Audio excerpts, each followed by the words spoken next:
Enrutamiento. El enrutamiento es el proceso de enviar paquetes entre redes. Si un equipo debe comunicarse con otro que está fuera de su red LAN, su puerta de enlace, normalmente el router, tiene que saber cómo llegar allí. Y si hubiera varios caminos para llegar al mismo sitio, lo interesante sería elegir el más óptimo, el más corto, en el que haya menos tráfico, el mejor dependiendo de la situación. Hoy vamos a ver lo básico. Hablaremos de enrutamiento estático y dinámico configurando los routers en el simulador Packet Tracer para ver cómo se comporta la red y comprender un poco su funcionamiento. Obviamente, para que esto quede claro, hay cosas que ya debemos manejar. Deberíamos saber de sobra qué es una IP, qué es una máscara, cómo funciona un switch, un router, el concepto de puerta de enlace y la base del direccionamiento IPv4. Si hay algo de esto que todavía no está claro del todo, o mirando este video algo no termina de cerrar, te recomiendo que revises las clases anteriores que quedan en la descripción para que todo esto tenga sentido. Y lo de siempre, quedan todos los cursos de redes, hardware y Linux en la descripción y empezamos ya mismo con la clase. Antes que nada, te aconsejo que te suscribas, de verdad. Es gratis, vas a poder seguir el desarrollo de todos los cursos y te vas a enterar cada vez que subo un video interesante. Y si te interesa profundizar más en el mantenimiento de equipos, redes y sistemas operativos Linux, soporte de equipos informáticos. Un libro electrónico con más de 260 páginas a todo color y con información actualizada que te va a ayudar a profundizar en todos estos temas y al mismo tiempo apoyar la creación de contenido en el canal. Ahora sí, vamos con el video. Acá estamos en Packet Tracer con una topología que ya hemos trabajado anteriormente. Nuevamente te invito a revisar las clases anteriores en caso de que sea necesario. En este caso tenemos dos redes locales conectadas mediante un router. Obviamente ya sabemos que cada equipo tiene su IP, su máscara y el router queda en el medio, conectando ambas redes. Va a tener una interfaz que está dentro del rango de la red rosa, en este caso, y la otra interfaz con una IP correspondiente a la red verde.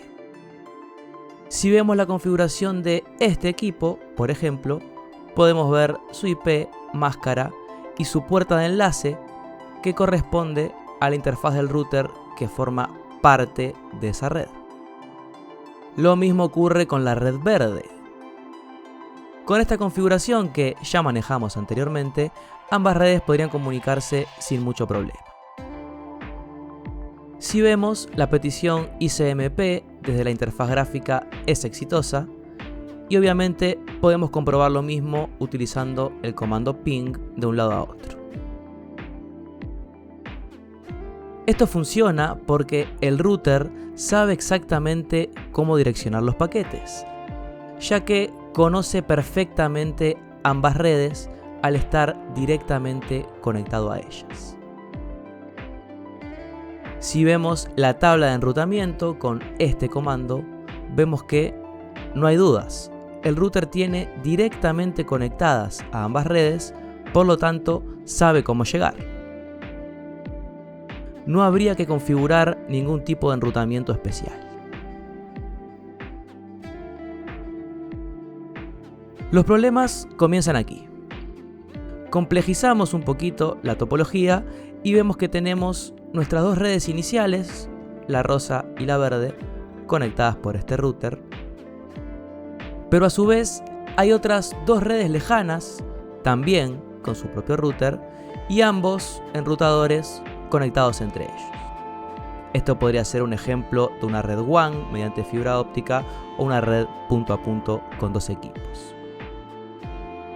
Aquí comenzamos con los problemas de enrutamiento, ya que este router sabe perfectamente cómo llegar a la red rosa y verde, las tiene conectadas, y sabe que mediante su interfaz 10.0.0.1 se encuentra un router del otro lado, pero no puede ver más allá. En este momento, nuestro router 1 no sabe de la existencia de la red celeste y naranja, y el 2 no conoce la verde y la rosa. Y esto tiene sentido ya que no las tienen directamente conectadas. Entonces, este dispositivo debería saber de alguna manera que si pretende direccionar la información hasta estas redes, tiene que enviarle los paquetes a este router, ya que es él el que las tiene a su alcance. Y obviamente al revés, este router debería saber que, para llegar aquí, tiene que enviarle los paquetes a él.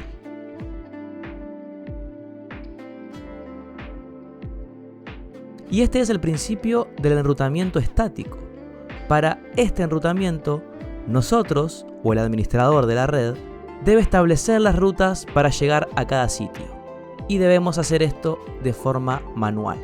Vamos a cargar directamente las tablas de enrutamiento de nuestros routers, indicándoles cómo llegar a todas las redes necesarias.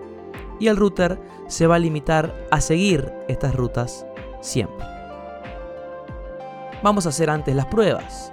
Si intentamos un ping entre estos equipos, no habría problema. Ambas redes son conocidas por su router. Pero si pretendemos esta comunicación, esto ya no es posible, ya que el router no sabe cómo llegar allí. Obviamente, si vemos las tablas de enrutamiento, vemos que tiene sentido. Estas son las únicas redes que el router conoce, las que tiene directamente conectadas. Vamos a decirle entonces, mediante esta interfaz gráfica, cómo llega a las otras redes, colocando la dirección de las redes remotas, la máscara y el siguiente salto. Esto es la IP del router opuesto que él pueda alcanzar, es decir, por dónde va a recibir los paquetes el otro router.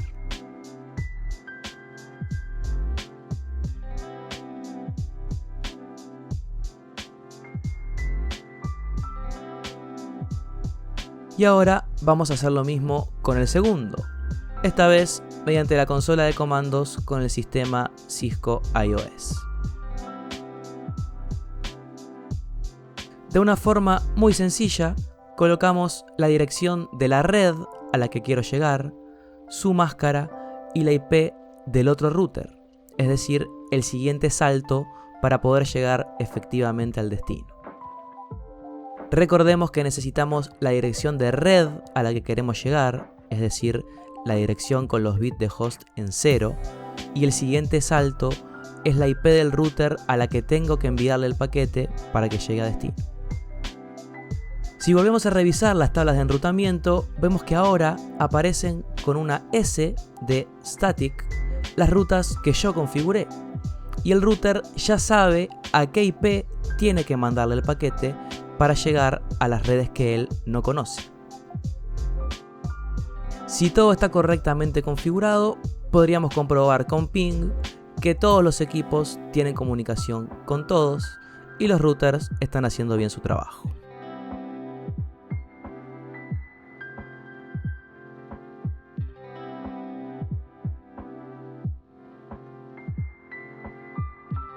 Vamos a complicarlo un poquito más, y en este caso seguramente el enrutamiento estático no sería la mejor opción.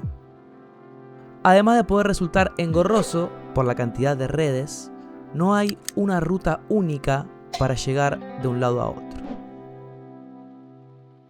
Por ejemplo, si esta red quisiera llegar hasta aquí, ok, el camino lógico y más directo pareciera ser este.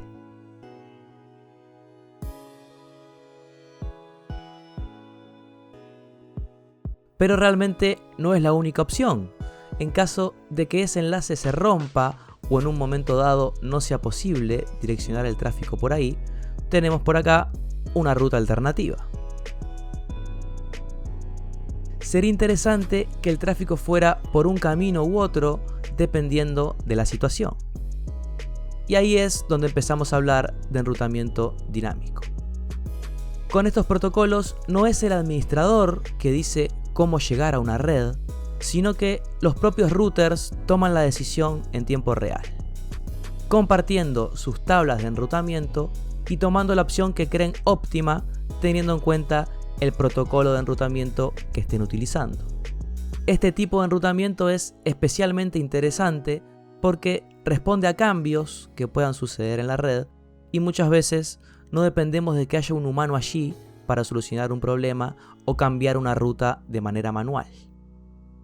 Hoy vamos a configurar RIP, un protocolo basado en el algoritmo vector distancia que tomará la decisión sobre qué ruta elegir en base a la cantidad de saltos, es decir, la que tenga menos dispositivos intermedios entre origen y destino será la ruta que va a intentar tomar. Vamos a comenzar con este router y mediante esta interfaz gráfica podemos configurar RIP en Packet Tracer.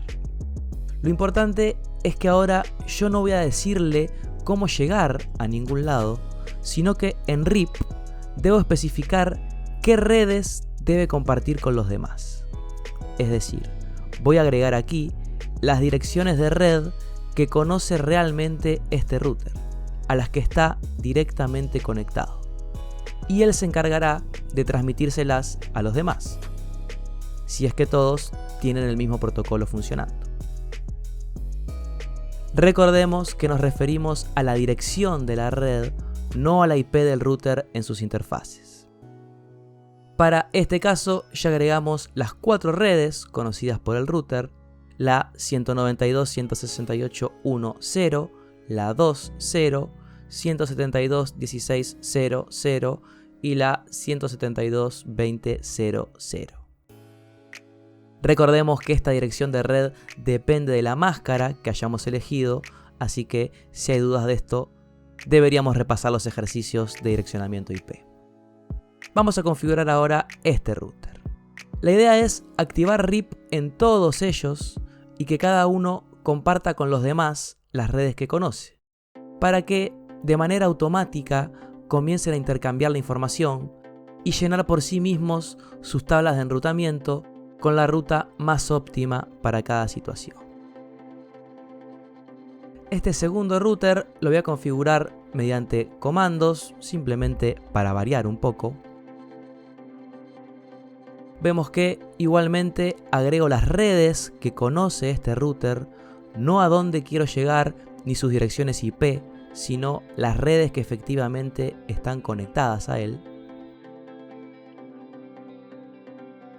Y debería realizar este proceso con los 3 routers de mi ejemplo si pretendo que todos funcionen por RIP.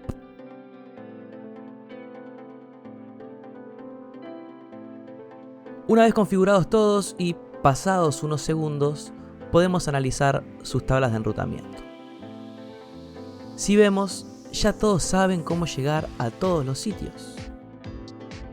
Y aparece con la letra R de RIP, la que él entendió como ruta más corta o con menos dispositivos en medio para llegar a las redes desconocidas.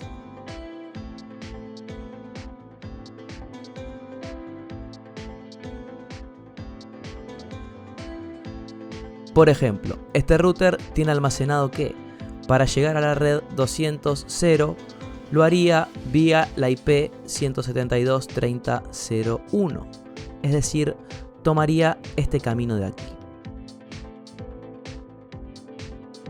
Podemos comprobar con la herramienta de simulación dentro de Packet Tracer y este sobrecito de aquí, que podría simular un comando ping, que si intentamos comunicar este equipo con este e iniciamos la simulación, vemos el trabajo de nuestro router intentando tomar el camino con menos saltos.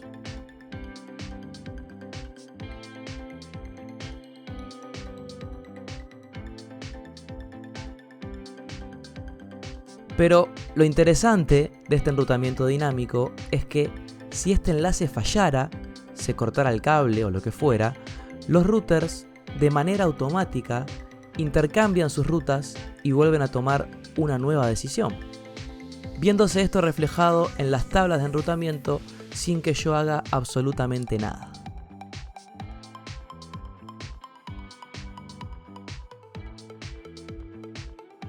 Ahora el camino para la red 200 es por otro lado, ya que el camino más óptimo, por lo menos para RIP, dejó de ser una opción.